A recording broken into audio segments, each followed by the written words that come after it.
بسم الله الرحمن الرحيم. الحمد لله الذي أنزل على عبده الكتاب ولم يجعل له عوجا قيما لينذر بأسا شديدا من لدنه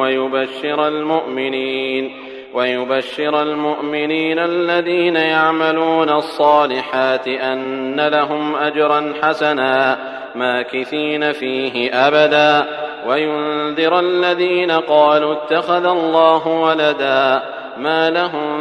به من علم ولا لآبائهم كبرت كلمة تخرج من أفواههم إن يقولون إلا كذبا فلعلك باخع نفسك على آثارهم إن لم يؤمنوا بهذا الحديث أسفا إنا جعلنا ما على الأرض زينة لها لنبلوهم أيهم أحسن عملا وإنا لجاعلون ما عليها صعيدا جرزا أم حسبت أن أصحاب الكهف والرقيم كانوا من آياتنا عجبا إذ أوى الفتية إلى الكهف فقالوا ربنا آتنا من لدنك رحمة وهيئ لنا من أمرنا رشدا فضربنا على آذانهم في الكهف سنين عددا ثم بعثناهم لنعلم أي الحزبين أحصى لما لبثوا أمدا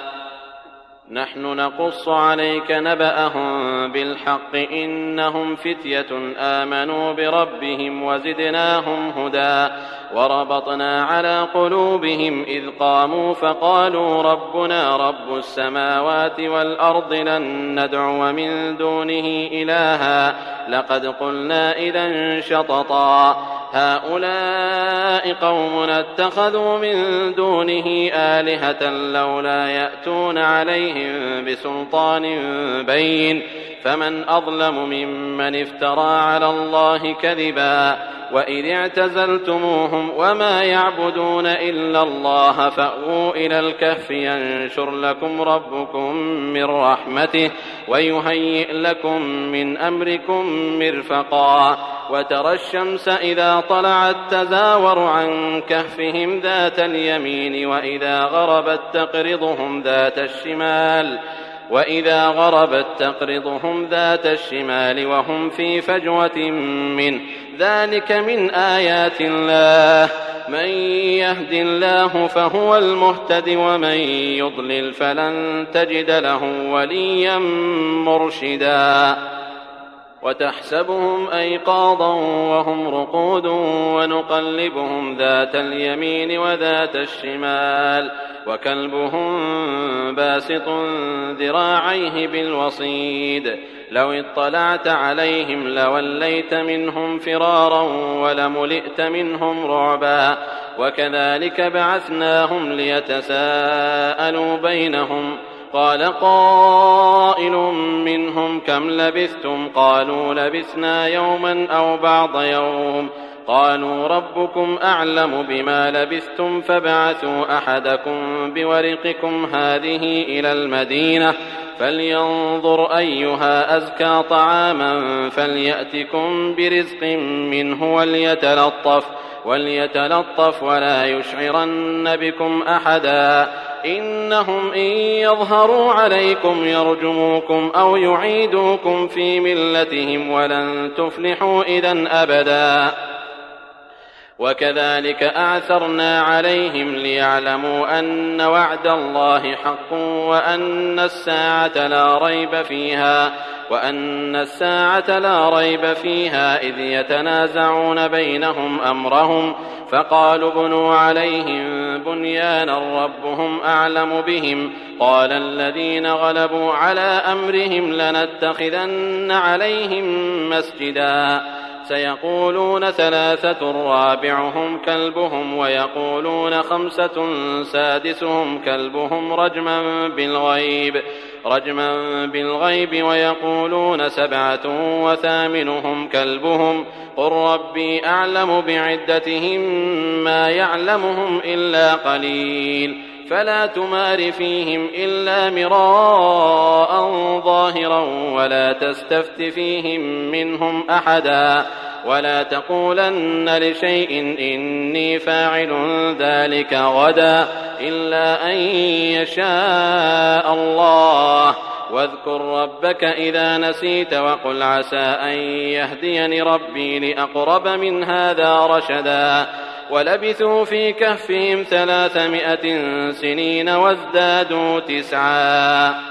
ولبثوا في كهفهم 300 سنين وازدادوا تسعا قل الله أعلم بما لبثوا له غيب السماوات والأرض أبصر به وأسمع ما لهم من دونه من ولي ولا يشرك في حكمه أحدا واتل ما أوحي إليك من كتاب ربك لا مبدل لكلماته ولن تجد من دونه ملتحدا واصبر نفسك مع الذين يدعون ربهم بالغداة والعشي يريدون وجهه ولا تعد عيناك عنهم تريد زينة الحياة الدنيا ولا تطع من أغفلنا قلبه عن ذكرنا واتبع هواه وكان أمره فرطا وقل الحق من ربكم فمن شاء فليؤمن ومن شاء فليكفر إنا أعتدنا للظالمين نارا أحاط بهم سرادقها وإن يستغيثوا يغاثوا بماء كالمهل يشوي الوجوه بئس الشراب وساءت مرتفقا إن الذين آمنوا وعملوا الصالحات إنا لا نضيع أجر من أحسن عملا أولئك لهم جنات عدن تجري من تحتهم الأنهار يحلون فيها من أساور من ذهب ويلبسون ثيابا خضرا من سندس واستبرق متكئين فيها على الأرائك نعم الثواب وحسنت مرتفقا واضرب لهم مثلا الرجلين جعلنا لأحدهما جنتين من أعناب وحففناهما بنخل وجعلنا بينهما زرعا كلتا الجنتين آتت أكلها ولم تظلم منه شيئا وفجرنا خلالهما نهرا وكان له ثمر فقال لصاحبه وهو يحاوره أنا أكثر منك مالا وأعز نفرا ودخل جنته وهو ظالم لنفسه قال ما أظن أن تبيد هذه أبدا وما أظن الساعة قائمة ولئن رددت إلى ربي لأجدن خيرا منها منقلبا قال له صاحبه وهو يحاوره أكفرت بالذي خلقك من تراب ثم من نطفة ثم سواك رجلا لكن هو الله ربي ولا أشرك بربي أحدا ولولا إذ دخلت جنتك قلت ما شاء الله لا قوة إلا بالله إن ترني أنا أقل منك مالا وولدا فعسى ربي أن يؤتيني خيرا من جنتك ويرسل عليها حسبانا من السماء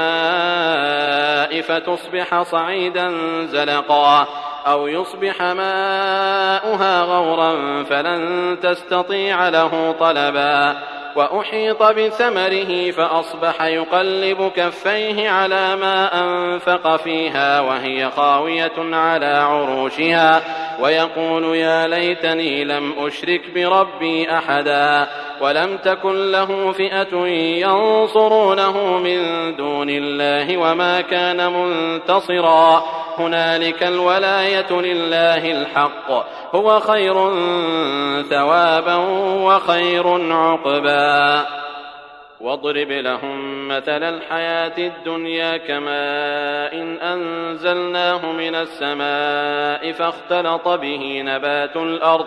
فاختلط به نبات الأرض فأصبح هشيما تذروه الرياح وكان الله على كل شيء مقتدرا. المال والبنون زينة الحياة الدنيا والباقيات الصالحات خير عند ربك ثوابا وخير أملا. ويوم نسير الجبال وترى الأرض بارزة وحشرناهم فلم نغادر منهم أحدا وعرضوا على ربك صفا لقد جئتمونا كما خلقناكم أول مرة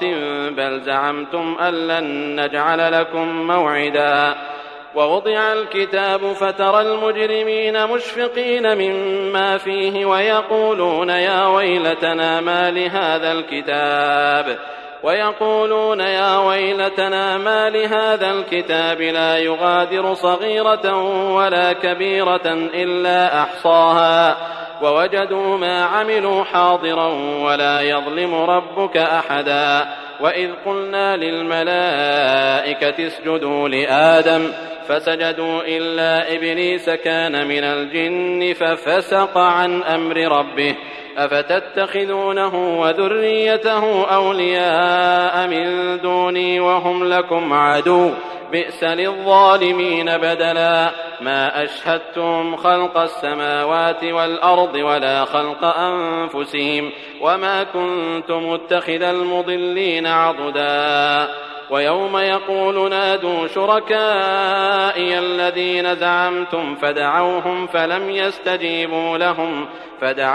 فلم يستجيبوا لهم وجعلنا بينهم موبقا. ورأى المجرمون النار فظنوا أنهم مواقعوها ولم يجدوا عنها مصرفا. ولقد صرفنا في هذا القرآن للناس من كل مثل وكان الإنسان أكثر شيء جدلا. وما منع الناس أن يؤمنوا إذ جاءهم الهدى ويستغفروا ربهم إلا أن تأتيهم سنة الأولين أو يأتيهم العذاب قبلا. وما نرسل المرسلين إلا مبشرين ومنذرين ويجادل الذين كفروا بالباطل ليدحضوا به الحق واتخذوا آياتي وما أنذروا هزوا. ومن أظلم ممن ذكر بآيات ربه فأعرض عنها ونسي ما قدمت يداه إنا جعلنا على قلوبهم أكنة أن يفقهوه وفي آذانهم وقرا وإن تدعهم إلى الهدى فلن يهتدوا إذن أبدا. وربك الغفور ذو الرحمة لو يؤاخذهم بما كسبوا لعجل لهم العذاب بل لهم موعد لن يجدوا من دونه موئلا. وتلك القرى أهلكناهم لما ظلموا وجعلنا لمهلكهم موعدا. وإذ قال موسى لفتاه لا أبرح حتى أبلغ مجمع البحرين أو أمضي حقبا فلما بلغا مجمع بينهما نسيا حوتهما فاتخذ سبيله في البحر سربا. فلما جاوزا قال لفتاه آتنا غداءنا لقد لقينا من سفرنا هذا نصبا. قال أرأيت إذ أوينا إلى الصخرة فإني نسيت الحوت وما أنسانيه إلا الشيطان أن أذكره واتخذ سبيله في البحر عجبا. قال ذلك ما كنا نبغ فارتدا على آثارهما قصصا فوجدا عبدا من عبادنا آتيناه رحمة من عندنا وعلمناه من لدنا علما. قال له موسى هل أتبعك على أن تعلمني مما علمت رشدا قال إنك لن تستطيع معي صبرا وكيف تصبر على ما لم تحط به خبرا. قال ستجدني إن شاء الله صابرا ولا أعصي لك أمرا. قال فإن اتبعتني فلا تسألني عن شيء حتى أحدث لك منه ذكرا. فانطلقا حتى إذا ركبا في السفينة خرقها قال أخرقتها لتغرق أهلها لقد جئت شيئا إمرا قال ألم أقل إنك لن تستطيع معي صبرا قال لا تؤاخذني بما نسيت ولا ترهقني من أمري عسرا فانطلقا حتى إذا لقيا غلاما فقتله قال أقتلت نفسا زكية بغير نفس لقد جئت شيئا نكرا قال ألم أقل لك إنك لن تستطيع معي صبرا قال إن سألتك عن شيء بعدها فلا تصاحبني قد بلغت من لدني عذرا فانطلقا حتى إذا أتيا أهل قرية استطعما أهلها فأبوا أن يضيفوهما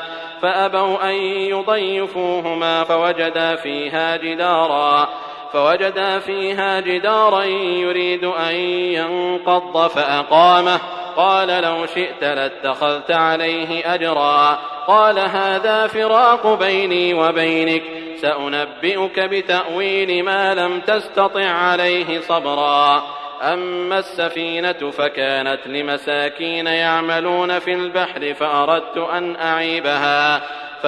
أن أعيبها وكان وراءهم ملك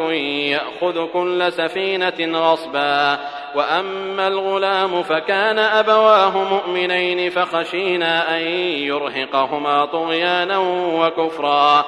فأردنا أن يبدلهما ربهما خيرا منه زكاة وأقرب رحما وأما الجدار فكان لغلامين يتيمين في المدينة وكان تحته كنز لهما وكان أبوهما صالحا فأراد ربك أن يبلغا أشدهما ويستخرجا كنزهما رحمة من ربك وما فعلته عن أمري ذلك تأويل ما لم تسطع عليه صبرا ويسألونك عن ذي القرنين قل سأتلو عليكم منه ذكرا إنا مكنا له في الأرض وآتيناه من كل شيء سببا فأتبع سببا حتى إذا بلغ مغرب الشمس وجدها تغرب في عين حمئة ووجد عندها قوما قلنا يا ذا القرنين إما أن تعذب وإما أن تتخذ فيهم حسنا قال أما من ظلم فسوف نعذبه ثم يرد إلى ربه فيعذبه عذابا نكرا وأما من آمن وعمل صالحا فله جزاء الحسنى وسنقول له من أمرنا يسرا ثم أتبع سببا حتى إذا بلغ مطلع الشمس وجدها تطلع على قوم لم نجعل لهم من دونها سترا كذلك وقد أحطنا بما لديه خبرا ثم أتبع سببا حتى إذا بلغ بين السدين وجد من دونهما قوما لا يكادون يفقهون قولا قالوا يا ذا القرنين إن يأجوج ومأجوج مفسدون في الأرض فهل نجعل لك خرجا على أن تجعل بيننا وبينهم سدا قال ما مكني فيه ربي خير فأعينوني بقوة أجعل بينكم وبينهم ردما آتوني زبر الحديد حتى إذا ساوى بين الصدفين قال انفخوا حتى إذا جعله نارا قال آتوني أفرغ عليه قطرا فما استطاعوا أن يظهروه وما استطاعوا له نقبا قال هذا رحمة من ربي فإذا جاء وعد ربي جعله دكاء وكان وعد ربي حقا وتركنا بعضهم يومئذ